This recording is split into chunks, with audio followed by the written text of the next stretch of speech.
It's not hard to be kind and empathetic. Everyone goes through experiences, and it's okay to talk about it. And if it's overwhelming, sometimes doing something for other people will take your mind off of your own problem. Welcome to the Dog Beach Diaries podcast, everyone, where every conversation is from the beach with people that I've never met before, and hopefully we'll bring you a mix of heart, humor, and honest stories from these unique, amazing voices. So sit back where every chat is unleashed, every story fetches a smile, and the best interviews happen with a little sand between our toes and a wagging tail nearby. Let's stroll the shore together and discover what makes life truly meaningful, and remind us all that we're not alone. We're here with Mac, ladies and gentlemen. So welcome to this episode of the Dog Beach Diaries. I am a 10th grade English teacher. Oh, man. Right on. So I cried in high school because I was so bad at English. And only by the time I was a senior, I did a research paper on Ghana did I finally, get over that hump. Right. Something So, that you can yeah, be passionate about. Oh, my God. So did you find that the pandemic really set people back? Yeah. I recently started teaching within the last year. I'm 25. Oh, wow. And so through all of my colleagues have noticed that the kids just don't want to connect anymore. And so English is a very hard subject. Without connection, it's not there. And so it's a lot of not caring and things like that, and almost to no fault of their own. But yeah, the effort is definitely lacking because of that lack of connection. And so I think that teachers too, it's so hard to connect because we don't know what we're allowed to say anymore. We don't know what we're allowed to do. And so I've just walked into a space where there's a lot of teachers that are scared of what to say or what to do. And so they give these just bland prompts or things like that. And so I think you kind of got to toe that line and just try and connect with them. And then me being a younger teacher, it's been a lot easier. What's the best way you found to connect with kids? I think it's just speaking their lingo a little bit. And I think... You ever flex when you're in class? Yeah, definitely not. Wait, you never had a paper published? No. My little spiel is always just like, no matter what career field that you want to go into, it doesn't matter. You're going to need to be able to articulate what you know in the right way to excel in life.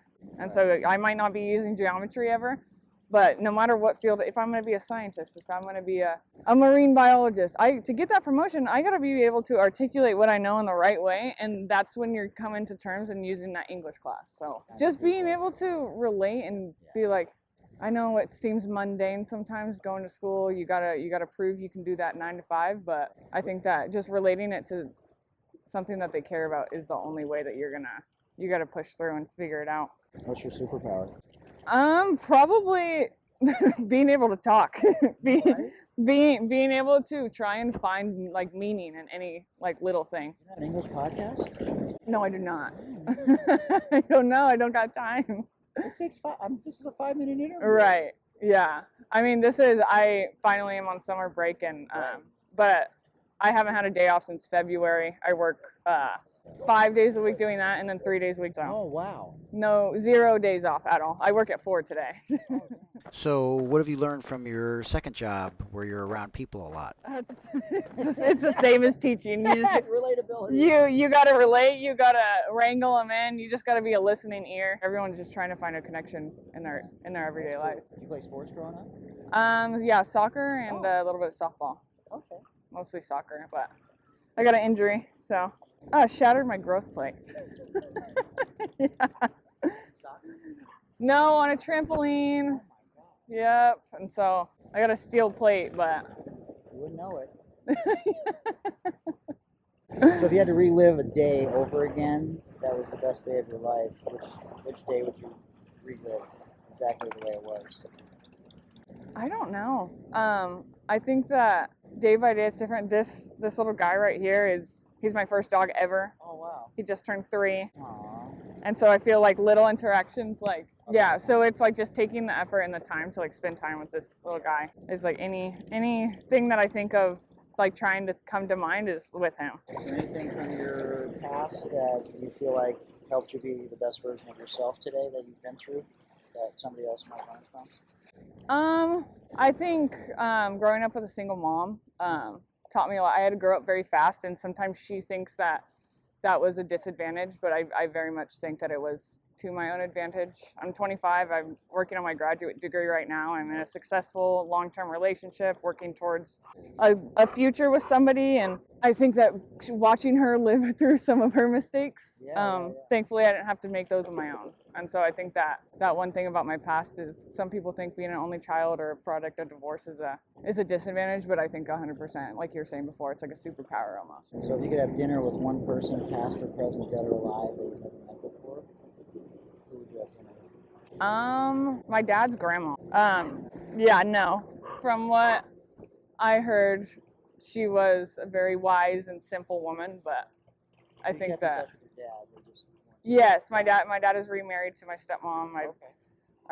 Amazing siblings on that side as well, but wasn't with them full time. So if somebody did a movie about you, what would be the name of the movie, and who would play you? I wish I could get your face. I can't. You're laughing, ladies and gentlemen. Yes, I am. I don't know. That is a good one. Well, you're an English teacher, so this is probably, because I don't plan the questions, it's just sort of random. Like, obviously, I have 6 podcasts, so I. Wow, 6 podcasts. You haven't necessarily been on a healing journey. You're already in a good place. You're strong. You're grounded. A lot of people I talk to, they're here letting their walls down, and they're having a hard time with life, and maybe I came at the right time. Yeah, I love that. I think that I mean, like I said, with teaching, it's like I was going to go into counseling, and then I was just like, I just wasn't very passionate about it. Yeah. But I was like, when I was in high school, I talked to my teachers. I didn't talk to my counselor. And so, like, I've already, like, within this past year of teaching, it's been, like, so rewarding talking to, because you don't know if the kid's even going to go home and get dinner. And so it's like, if you can be that one light, it's like, it seems very, very simple, but very, very rewarding. But yeah, I could see that. Yeah, no, I'm teacher, girlfriend, dog mom. Yeah, there you go. Okay, and your favorite tattoo? Probably it's 12. Can I show that or not? Yeah, sure. What does the 12 mean? It is for my grandma. She's diagnosed bipolar. Wow. And so late diagnosis around the age of 70. Well, that explains things. And this is the same wise old. No, different one. Okay, it's a different grandma. Grandma, she's still alive. Oh wow.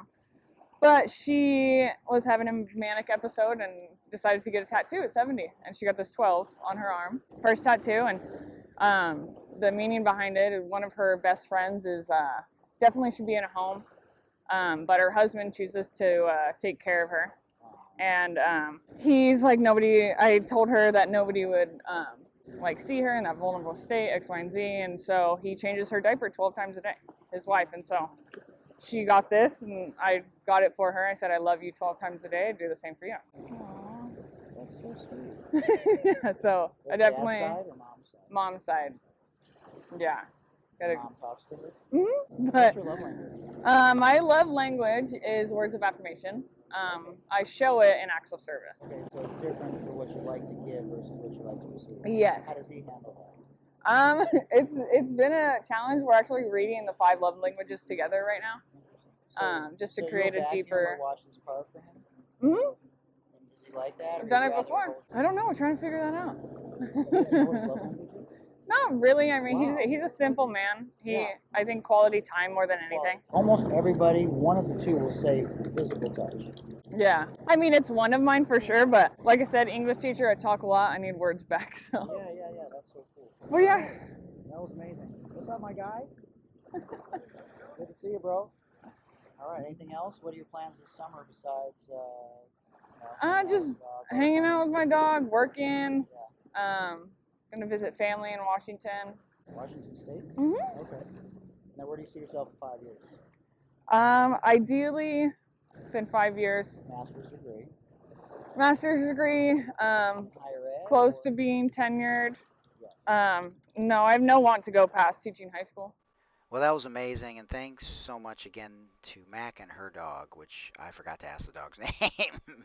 All right, thanks for joining us today in this episode, and I hope you enjoyed it. We'll see you next time on the Dog Beach Diaries.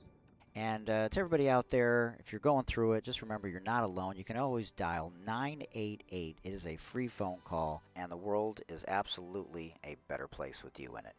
And finally, it's not how you start, it's how you finish. Don't be afraid to ask for help, everybody. No journey is walked alone. Strength comes in many forms, and reaching out for help is a true act of bravery. Stay positive, keep supporting each other, and we'll see you next time at the beach for the Dog Beach Diaries.